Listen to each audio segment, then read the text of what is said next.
Hi everyone, so at some point in this decade, I started making YouTube videos, and to this day, that still surprises me. If there is one thing that represents how I've changed over the course of this decade, it's the very fact I'm talking to you now on this video. The version of me in the first half of 2010 would never have done it. It wouldn't have come up as a question as to whether I was capable of it. It would have just never entered my mind. I didn't even watch YouTube until about midway through the decade. I just didn't see the point. It's a sign of how much time has passed and the vague workings of human memory that I can't fully remember my journey to YouTube. I can tell you the story, but I can no longer map it out like some crazy detective's investigation board with lists, obligatory strings and pins. It started with Disney YouTube videos sometime in 2016. I was still working through my grief-like divorce process, and I can't really entirely say why I started watching those videos. I can only assume it was part of my journey to deciding to go to Disney World solo, even if initially it was unconsciously. I literally cannot remember what I was getting out of them, as they're too distant now and time has changed. It did result in me deciding to vlog my Disney World trip. I'm not entirely sure why I chose to do that either. It certainly wasn't any sense of having a popular Disney YouTube channel. What it did mean is I had 14 days of learning to vlog as I documented my solo adventures in Disney World. It was the right decision, as the camera essentially became the person I went to Disney World with. The mistake I made, which took me a year to realise it, is I wasn't really vlogging Disney on the trip. I was vlogging how the trip was impacting me due to where I was in my life. It wasn't surprising that future attempts to vlog Disney felt hollow. Since then, it's taken me 3 years to get the hang of it, which apparently is entirely normal. I mean, in subscriber and views terms, let's face it, I've still not got the hang of it. but in quality terms, and me being comfortable with the branding of the channel and me doing things, and the things I do on camera have improved immensely. There have been 3 phases to Narrative Escapes, and it wasn't even called that originally. These can be split into the journal phase, the experiment phase, which then resulted in the one you see now, the Narrative Escapes phase. What I've come to realise is my first year on YouTube was probably spent doing something that in truth, maybe I should have done it in a notebook.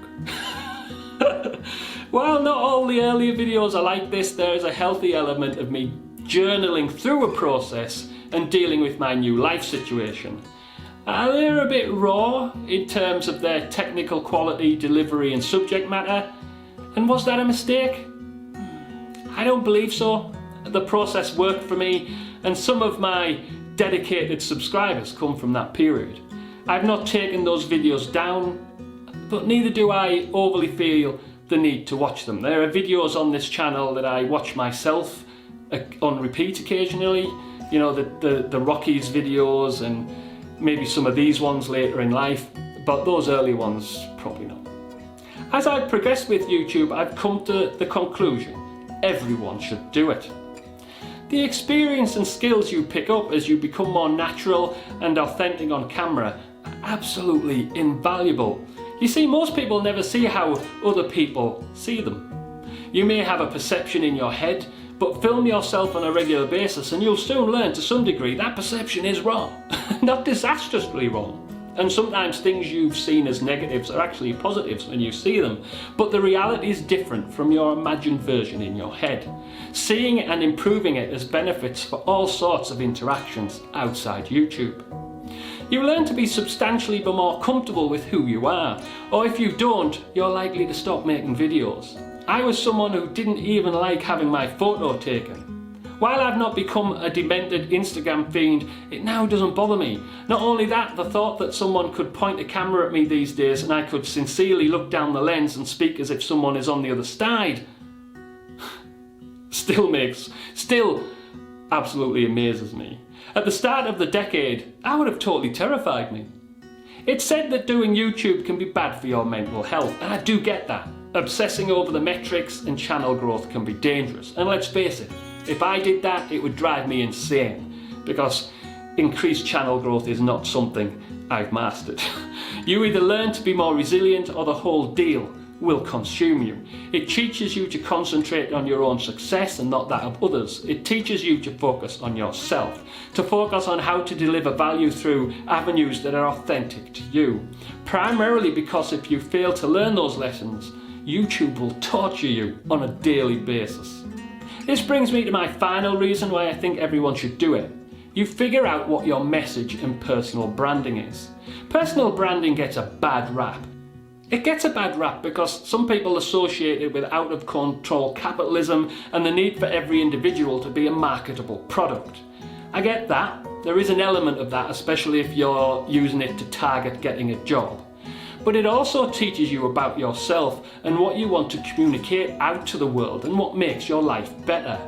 The branding of the channel, what I want out of life, and what I want to do to spare others to do is one and the same. All this results in boosts in confidence, self-awareness, resilience and increased comfort within yourself and what you're about. While the time I've spent with YouTube can clearly be said to not have been a significant return in terms of views and subscribers, what the process has done for me has made it all worthwhile. And it's been one of the significant changes of the decade and also responsible for some of the changes. Until the next chapter, you can support me by doing a few simple things. Like the video, subscribe, hit the bell icon, certainly post a comment, and let's continue to make small great changes to make life a story worth telling.